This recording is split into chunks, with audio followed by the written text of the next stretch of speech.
70 के दशक का एक मशहूर चेहरा है, एक बहुत ही नामी फिल्मी खानदान की लड़की जिसने कुछ बड़ी फिल्मों में शानदार काम किया। जाहिदा वो अदाकारा जिसने बड़ी बड़ी फिल्में बिना किसी झिझक के ठुकरा दी। फिल्म इंडस्ट्री को भुलाया जा चुका वो नाम जिसकी बुआ किसी जमाने में भारतीय फिल्म इंडस्ट्री की सबसे टॉप एक्ट्रेस थी और जिसका भाई आज के जमाने का बहुत बड़ा स्टार है। जाहिदा का जन्म हुआ था 9 अक्टूबर 1944 को मुंबई में। जाहिदा की दादी भी अपने दौर में फिल्म इंडस्ट्री का बहुत बड़ा नाम थी और वो पहली महिला थी जिन्होंने भारतीय फिल्म इंडस्ट्री में बतौर म्यूजिक डायरेक्टर करियर शुरू किया था। हालांकि वो खुद भी बहुत अच्छी गायिका थी और फिल्में भी प्रोड्यूस करती थी। कहते हैं कि एक फिल्मों में तो जाहिदा की दादी ने एक्टिंग भी की थी और कई दफा तो वो फिल्मों की कहानियां भी लिखा करती थी। उनका नाम था जद्दन बाई। जी हाँ, खूबसूरत और ज़बरदस्त अदाकारा रही नरगिस दत्त की माँ जद्दन बाई, यानी नरगिस जाहिदा की बुआ थी। हालांकि नरगिस दत्त जाहिदा की सगी बुआ नहीं थी। जाहिदा जी के पिता अख्तर हुसैन नरगिस की के सौतेले भाई थे। जद्दन भाई के पहले पति नरोत्तम दास खन्नी उर्फ बच्चू भाई थे। अख्तर हुसैन उन्हीं की संतान थे, यानी जाहिदा नरोत्तम दास खन्नी की पोती हैं। जद्दन भाई से शादी करने के लिए नरोत्तम दास खन्नी उर्फ बच्चू भाई ने इस्लाम धर्म स्वीकार कर लिया था। हालांकि जद्दन भाई और बच्चू भाई की शादी सफल ना रही और दोनों का तलाक हो गया। जद्दन भाई ने दूसरी शादी की थी सितार नवाज उस्ताद इरशाद मीर खान से। उनसे जद्दन भाई को एक बेटा हुआ जिनका नाम था अनवर हुसैन। और अनवर हुसैन 60 और 70 के दशक में फिल्म इंडस्ट्री के नामी कैरेक्टर आर्टिस्ट थे, यानी अनवर हुसैन जिन्हें लोग जाहिदा के चाचा कहते हैं। वो भी इनके कोई सगे नहीं, सौतेले चाचा थे। जद्दन भाई की तीसरी शादी हुई थी मोहन चंद उत्तम चंद त्यागी उर्फ मोहन बाबू से। मोहन बाबू ने भी जद्दन भाई से शादी करने के लिए इस्लाम धर्म स्वीकार किया था और अपना नाम अब्दुल राशिद रख लिया था। इन्हीं मोहन बाबू की बेटी थी नरगिस, यानी कि नरगिस जाहिदा की बुआ तो थी लेकिन सगी नहीं, सौतेली बुआ। ये तो संक्षेप में हमने आपको जाहिदा की फैमिली का बैकग्राउंड बता दिया। अब आप बस जाहिदा की कहानी शुरू करते हैं। जाहिदा के पिता अख्तर हुसैन भी अपने वक्त के नामी प्रोड्यूसर हुआ करते थे। उस जमाने में रंग महल नामक स्टूडियो के मालिक अख्तर हुसैन ही थे, जबकि इनकी माँ इकबाल बेगम हाउसवाइफ थी। जाहिदा के 4 भाई और 3 बहनें थीं। हालांकि उनके बारे में हमें कोई जानकारी नहीं मिल सकी। चूंकि जाहिदा एक फिल्मी परिवार में पैदा हुई थी तो बचपन से ही उन्होंने फिल्मी माहौल को काफ़ी करीब से देखा व महसूस किया था। छोटी सी ही उम्र में उन्होंने फिल्मों में काम करने की ख्वाहिश अपने दिल में पाल ली थी और जब जाहिदा बड़ी हुई तो उन्होंने महसूस किया, क्योंकि वो एक इमोशनल और काफ़ी सेंसिटिव लड़की हैं, इसलिए उनके लिए फिल्म इंडस्ट्री से बेस्ट और कुछ नहीं हो सकता। हालांकि शुरुआत में नरगिस नहीं चाहती थी कि जाहिदा फिल्मों में आए। नरगिस को लगता था कि जाहिदा कोई ज़्यादा ही इमोशनल है और ऐसे लोगों के लिए फिल्म इंडस्ट्री में जाना एक गलत फैसला साबित हो सकता है। हालांकि नरगिस के इस विचार से जाहिदा सहमत नहीं थी, इसलिए उन्होंने साफ साफ कह दिया था कि वो फिल्मों में काम करने का अपना ख्वाब तो हर हाल में पूरा करेंगी। भतीजी का मजबूत इदारा भांपकर नरगिस ने भी उन्हें फिल्मों से दूर रहने की सलाह देना बंद कर दिया।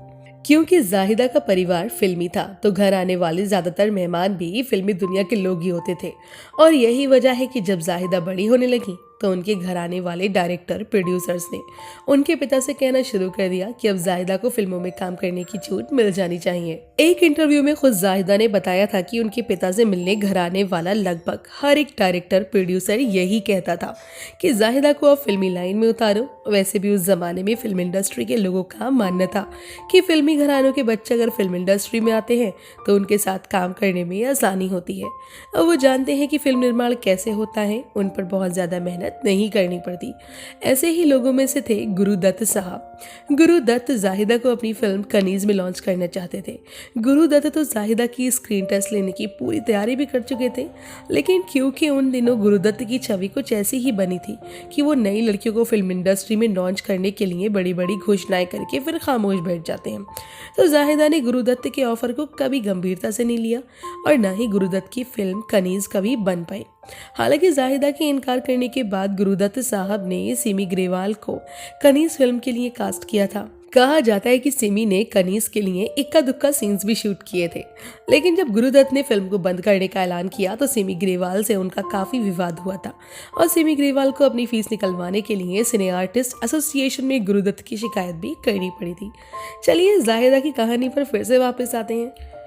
तो हुआ कुछ यूं कि जब प्रोड्यूसर्स और डायरेक्टर जाहिदा को फिल्मों में काम करने की देने की बात इनके पिता अख्तर हुसैन से कुछ ज़्यादा ही कहने लगे, तो एक दिन उन्होंने खुद ही जाहिदा से कहा कि किसी दिन फ्री टाइम तुम हमारे स्टूडियो जाओ और वहाँ अपना फ़ोटो और सेशन कराओ। दरअसल अख्तर हुसैन जानना चाहते थे कि आखिर क्यों फिल्म इंडस्ट्री के लोग जाहिदा को फिल्मों में देखने के लिए इतने उत्सुक हैं। उस वक्त जाहिदा की उम्र 15-16 साल की थी। पिता के कहने के मुताबिक एक दिन जाहिदा स्टूडियो पहुंच गई। वहां उनकी मुलाकात उस वक्त के नामी सिनेमाटोग्राफर फली मिस्त्री और डायरेक्टर राज खोसला से हुई। फली मिस्त्री ने जाहिदा की कुछ तस्वीरें ली। फली मिस्त्री को जाहिदा की तस्वीरें बहुत पसंद आई। अगले दिन उन्होंने सुबह जाहिदा के पिता से कहा कि एक नई फिल्म मिल रही है जिसका नाम है साजन की गलियां। जाहिदा को उसमें हीरोइन का रोल मिल रहा है, तुम कहो तो मैं प्रोड्यूसर को हाँ कह दूं। अख्तर हुसैन ने वो ऑफर स्वीकार कर लिया, लेकिन अफसोस बजट की कमी की वजह से वो फिल्म कभी नहीं बन पाई। उसके बाद कई दिन गुजर गए, जाहिदा को कहीं नया ऑफर नहीं मिला।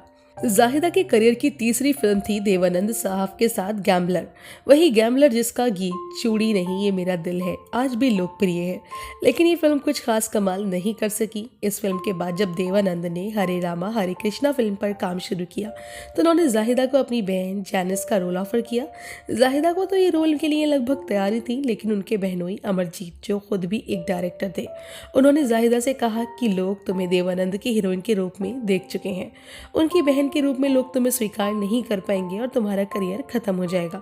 बहनोई की बात मानते हुए जाहिदा ने हरे रामा हरे कृष्णा फिल्म छोड़ दी और फाइनली ये रोल गया जीनत अमान के पास। हरे कृष्णा के बाद देवानंद अपनी दुनिया में बिजी हो गए।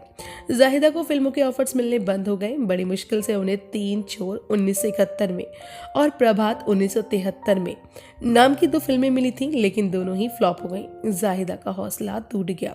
उन्होंने अपने प्रेमी और बिजनेसमैन केसी नंदन साहे से शादी कर ली और फिल्म इंडस्ट्री को हमेशा हमेशा के लिए छोड़ दिया।